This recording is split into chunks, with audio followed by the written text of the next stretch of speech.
I'm gonna tell you guys 5 hot tips to make these guys last way longer. Tip number 1, burn them. The poppy stems emit sap, and so that sap contaminates the water, and essentially they're drinking poison. So if you take your lighter and just give it a little bit of a burn on the end, like don't go all pyro on it, just a few seconds, and then that seals in the sap, and that way when you're putting them in the water, they don't leak out all that poison.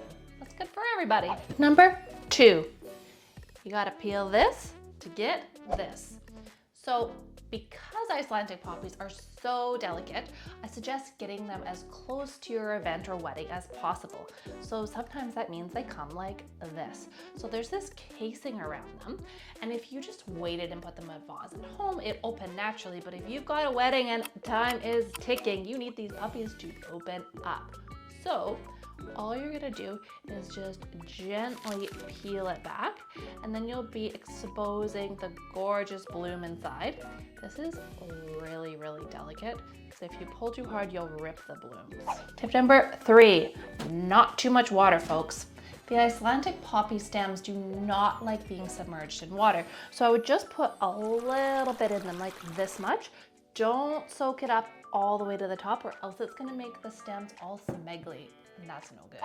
Tip number 4, support them. So see this vase here? It's nice and tall, so the stems have got somewhere to lean on. If, for example, you were to put in a old shorty like this, look what happens. They've got this curve going along, and gravity is not your friend at any time, really. And so it's going to cause the bloom to kind of tip over and weaken it.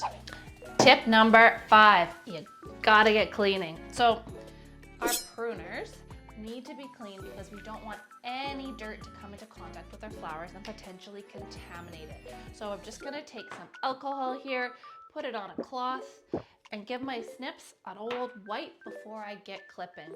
I always make sure I'm also using pruners, not scissors, because I want something nice and sharp to cut the stem. I don't want any part of the stem to be smushed or crushed by dull scissors. So there you have it, my 5 hot tips to make these Icelandic poppies last as long as humanly possible. Like, subscribe, follow along on my journey.